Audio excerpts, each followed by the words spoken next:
Hello, everyone. My name is Julie Sandler. I'm an Associate Program Manager with the Bank Enterprise Award Program. Thank you for joining us today for the AMIS demonstration of the Bank Enterprise Award BEA program application. Today, we're just going to walk through the application, key highlights, how to navigate it really from a technical aspect. If you have any questions about the application, AMIS, please reach out via service requests and we would be happy to answer any of your questions. So thank you again. Just going to stop here. All right, so first you're logged in, your authorized representative, point of contact. You log into your AMIS account, navigate to your organization. Here we have a test org right here. And then you will click on the related tab of your organization, navigate to the program profile. This is the BEA program, so you navigate to the BEA program profile. And there are two places you can do. You can just click apply for BEA, especially if you're launching the application. You can also view all applications in process via the related tab. I'm going to click apply for BEA.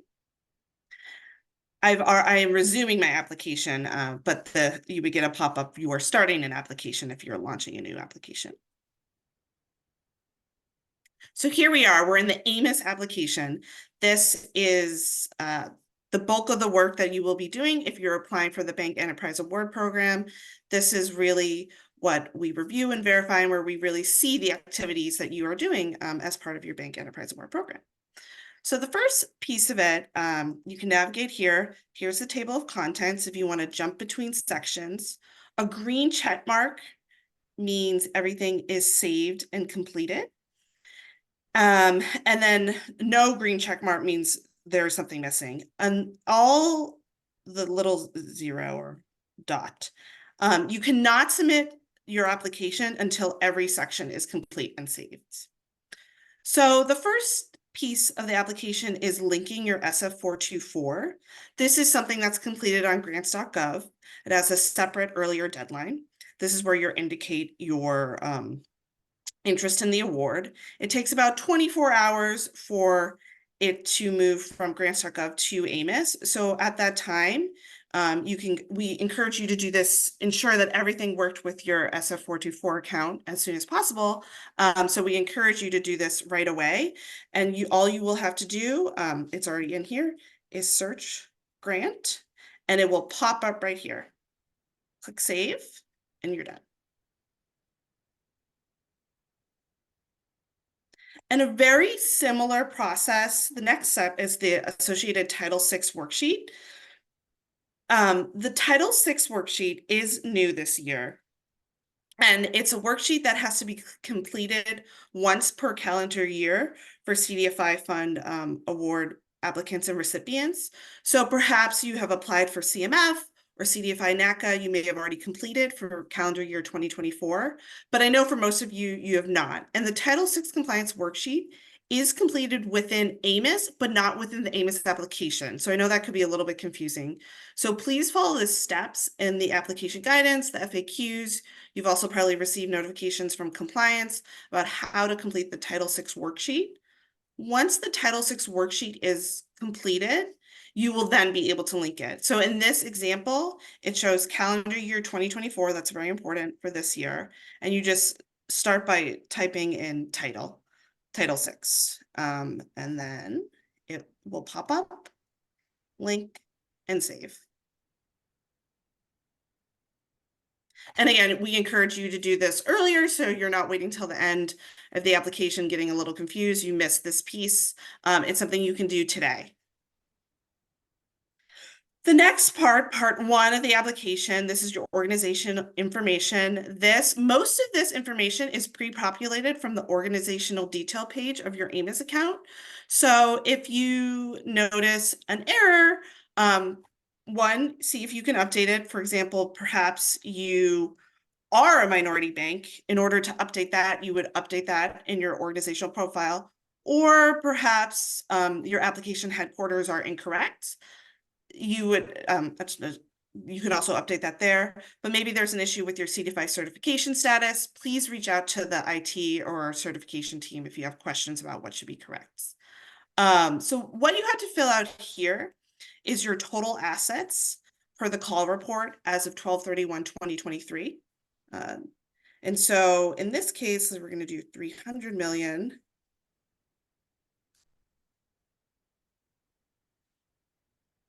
And that will it will populate what your asset size classification is per the CRA.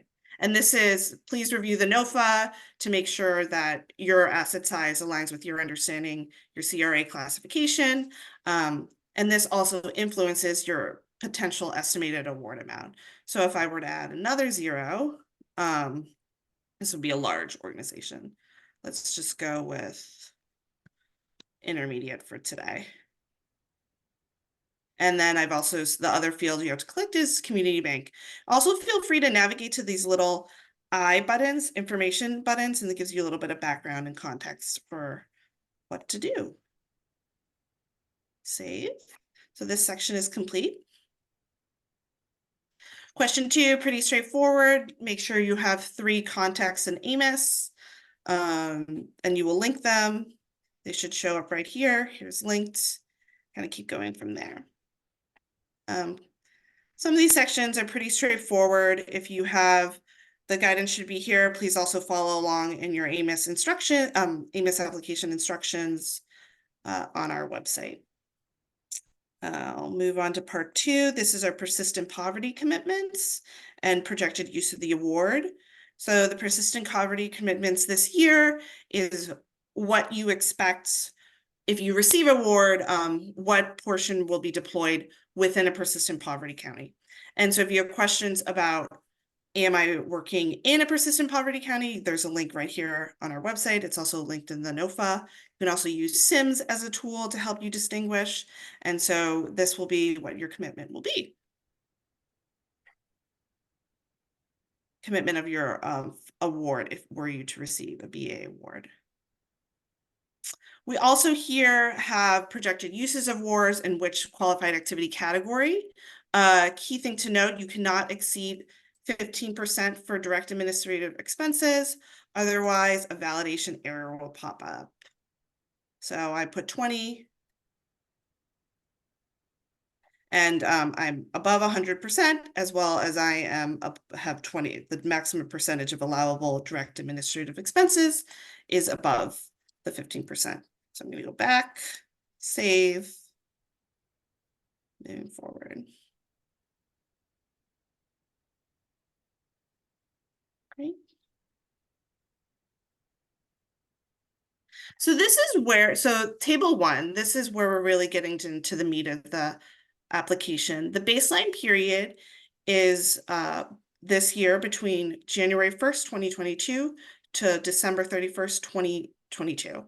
So this is where you will be reporting your activity in the applicable categories or subcategories of BEA qualified activities that occurred in eligible census tracts during the baseline period.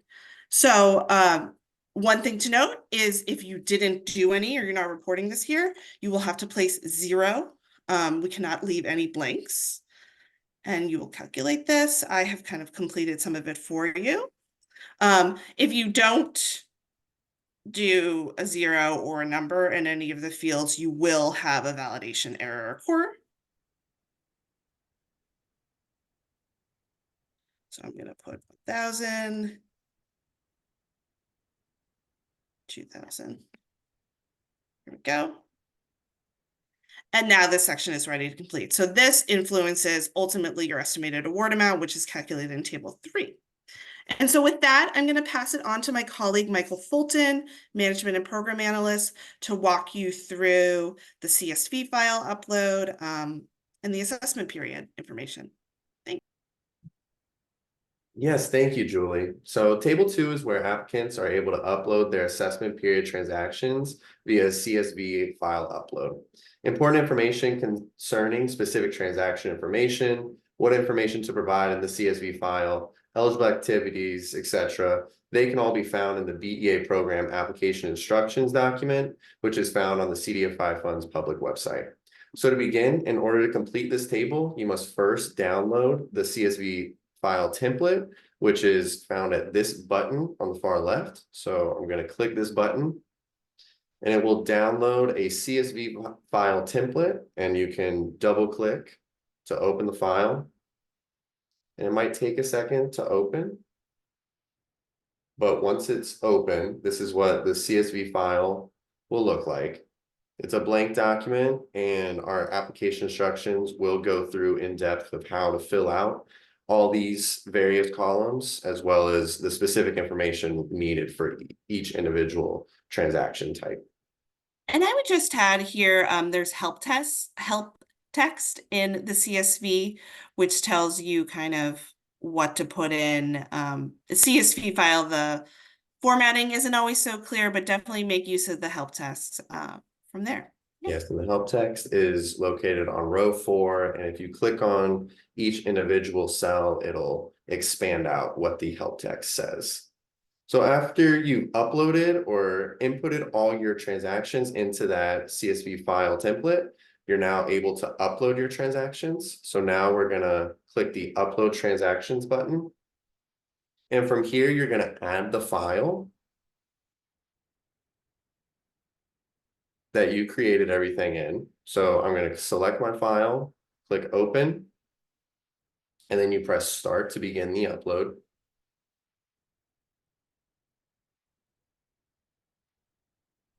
And when you're completing the file, as Mike has said, but just want to reiterate, the application instructions walk you through what fields are required for which record type. We also have built in some validations to help guide you, which you will see, but definitely once you're completing, when you're working on the file, certain fields have different requirements. Not every field is required for every single record type.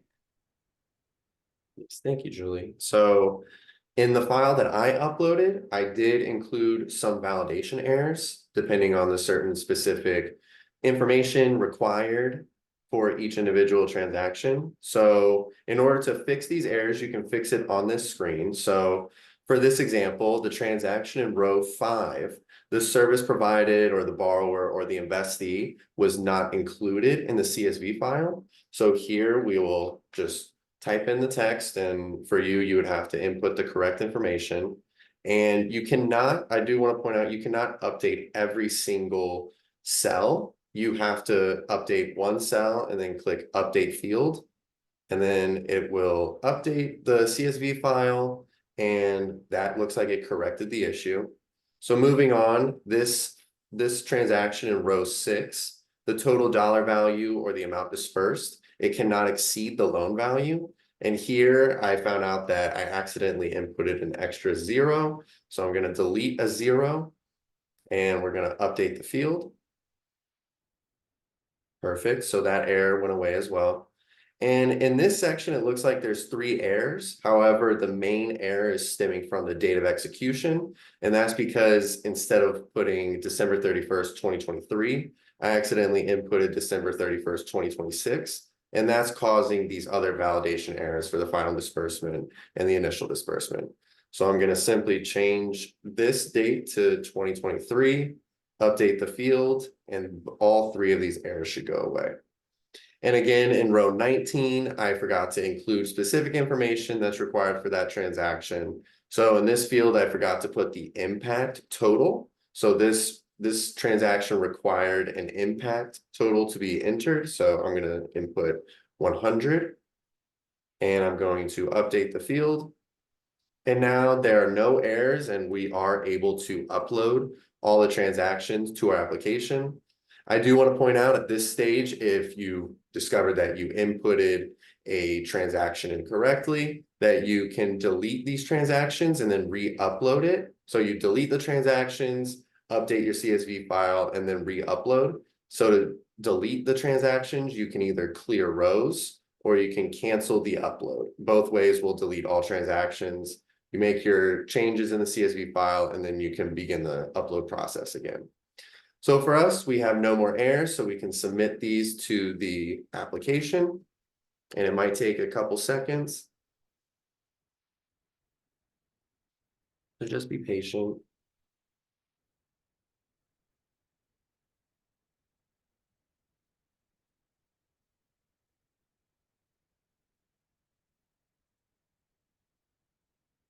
Okay, the upload was now successful, and the way that I like to get back to the application is simply going to the previous tab, which contains our application. And as you can see, there are no transactions uploaded right now, at least it doesn't look like it.